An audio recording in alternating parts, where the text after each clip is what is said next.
Jawhead doesn't have a very good wave clear, but is very good at repelling people. But that is not their... I don't think that that's currently their issue per se, because it is a Mathilda now on the opposite side. So Jawhead is not necessary. You want to layered fights. I think that's the goal, or the modus operandi for Flash. Okay. Instead of like, oh, I throw you here and then everyone just jumps on one. They don't want to pick off kind of strategy. They want something that works well and synergizes well with Diablo's Badang. So Khalid would be the way to go here, unless you want to try something different. Go for Lolita or... Yeah, yes. I think Khalid would be the best choice. Look, even Belleric's fine. Belleric's fine too. Yeah. Yeah. Okay, draft is set. Okay. A so very interesting draft from both sides. Very serious. Very. I feel the pressure. Yeah, but that means that King's Vanguard will still have the same problem in the previous game. Is that they don't have very good wave clear in the middle lane. So they do have the Kimi now. It's just the Kimi. Yes. But I would still say that because of the fact that okay, so they have decent wave clear, but with the Valentina plus the Khalid, that will mean that Flash would still have a faster wave clear and a better lane priority. That's right. And that means that outpacing the Kimi, which is the name of the game, which I mentioned previously on countering against Kimi. Yes. So as long as Team Flash is faster in terms of wave clear, they will be able to get themselves over to the opposite lane faster. Kimi would not be able to do too much, and especially cannot possess the river lines at all. Yeah, true. And you have to watch your positioning if you're a Kimi player. You can't just walk into any bush all willy-nilly because you're very exposed. Yes. Super exposed. So jumping into the second game of the second series of today, King's Vanguard on the blue, Flash SG on the right side. And I think starting off, we'll be able to see how fast they clear it. JPL. Yeah, it will be fast. It will be super fast. So now they're stuck. So is now they're stuck, and then now Team Flash, if they want to move to the other lanes, which they should not, they will just be taking the entire river for themselves. And then from this point onwards, we are also gonna have to take a look at the EXP lane. The next important thing, whereby Hylos is stuck. Hylos is 100% gonna be very stuck in the lane, going up against a Badang. Yeah. I do have to agree with you. A little bit more faster rotation on the Badang, but look at how fast Flash SG. You called it with the Khalid and with the Valentina. That's a super insanely fast wave clear down the mid side. You have a lot of control up on the top gold lane. Bao can't even get close to Luxian Stain, and Vanix has the range advantage in the early game. So it does look like it's a very, very strong Flash early game kind of situation if they play their cards right. So this will make that Lucas have a lot of issues with getting that again.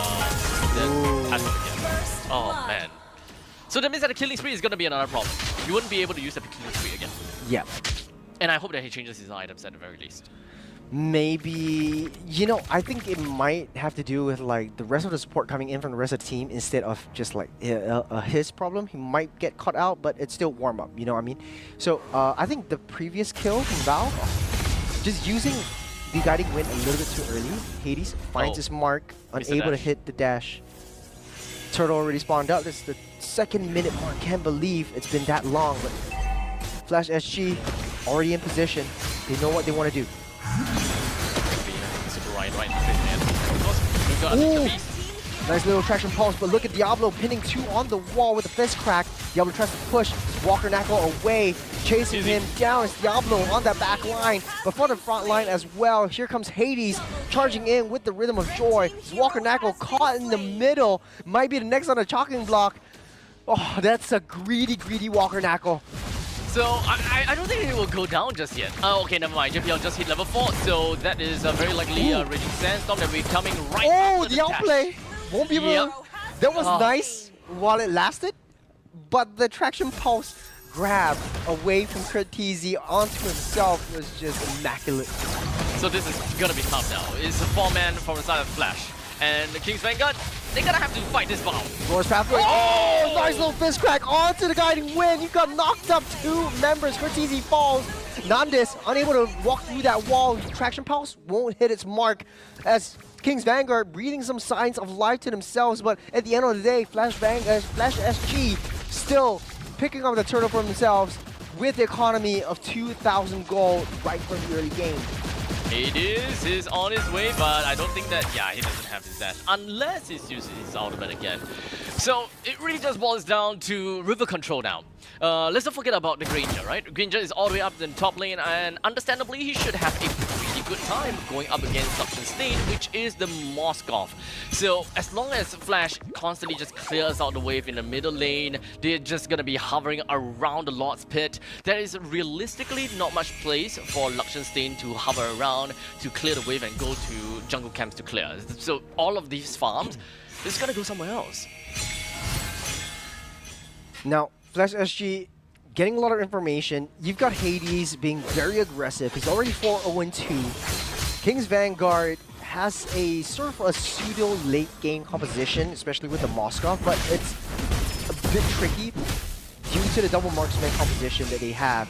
JPL dodged the bullet right there with the spear onto the wall. It's JPL just giving a lot of space for Vanix to push his lane through. It's already level 7, Lucky Stain unable to find a range angle for him. Walker Knuckle able to pop the flicker down the mid side. Lower's pathway laid down to push them away. King's Vanguard still able to survive.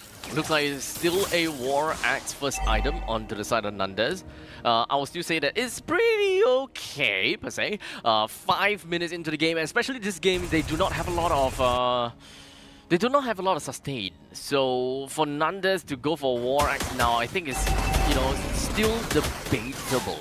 As compared to the previous game, I think that's just... you want to go for 100 Strike first? Yeah, I still think that previous game, 100 Strike first is still better. In this game, it's relatively debatable. Yeah, so taking a lot of damage already. Hades caught in a landslide. Here comes Raging Sandstorm, locks up 2 with a fist crack down on 3 members. But the Unleash the Beast roar! Curtizi takes down all 3. Nandez falls, Super Rise next to fall as well. Vanix trying to keep himself at bay. 4 members of Flash SG disintegrated just like that. Nandez making his roars count. Oh man, that choke point. Flash SG ate that. They went straight in and very much put themselves in a tough spot. Look at that. 3 members, make that 4 members. This is a comical mage once again, because as long as you see a Valentina, you want to comment. But unfortunately, that timing synced in perfectly to when Nandez wants to unleash the beast himself. And everyone just ate the full-blown skill 1 and just melted down. I think it was also the traction pulse from Walker Knuckle. Able to combo that up, pulling everyone together so they get caught in the blast. Curtizi finds out where Super Ryan is. The Hylos will touch and go. It's JPL taking Raging Sandstorm away. Curtizi falls by the hands of Nandez. This is the snowball coming through as Nandez trying to pull his way into the fray. There's a 3-on-3 Diablos here as well. Vanix taking a lot of damage from Nandez, taking out one more. The 6-2-2. This is the Lucas that we've been waiting for as Nandez just eating everyone up. Diablo next to fall. That's a maniac for Nandez. Red team turret has been destroyed.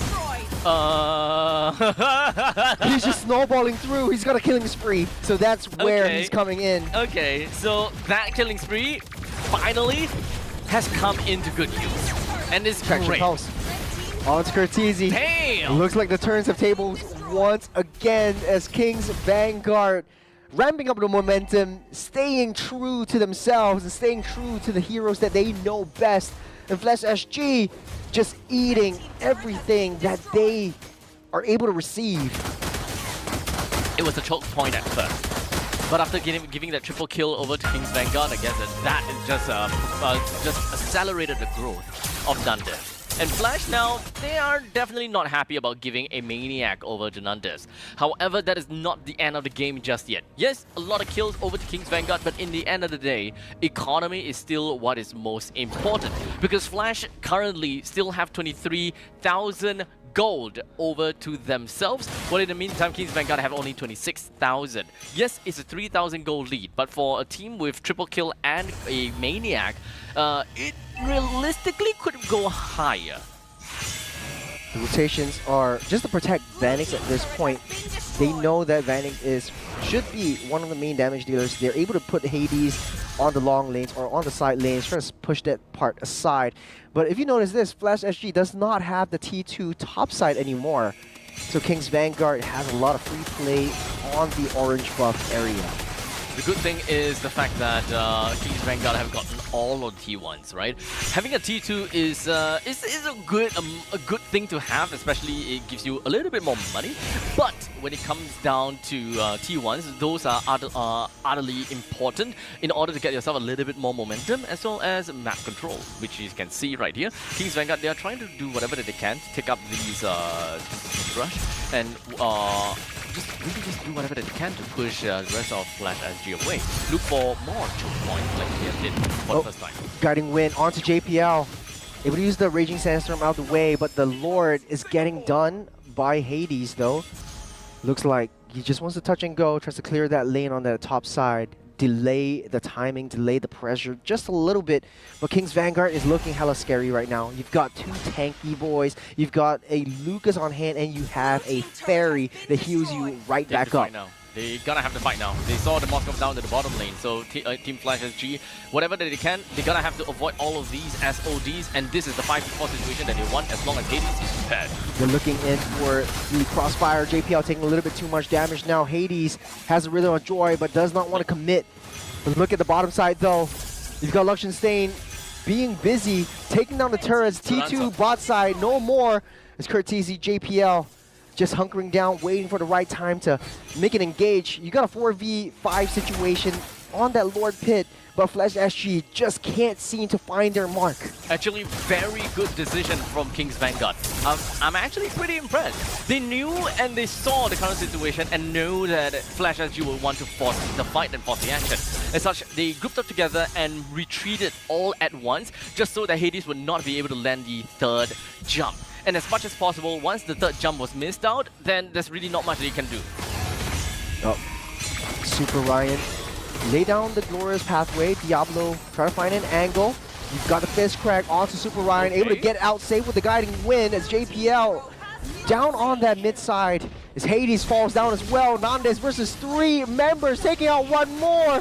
Oh. You've got Nandes with the triple, another maniac. What? For Nandes as they wipe out Flash SG, taking up that Lord for themselves. 2 maniacs and 1 triple against Flash SG. What is the world coming into? I just want to remind everyone that this is a best of 3, so King's Vanguard has another shot if they are able to just stay true to this momentum. And it's just the Attraction Pulse comboed with the Unleash the Beast that made such a monster. You get a little bit too close, you need a heal. That's where Matilda comes in, pulls you right back out.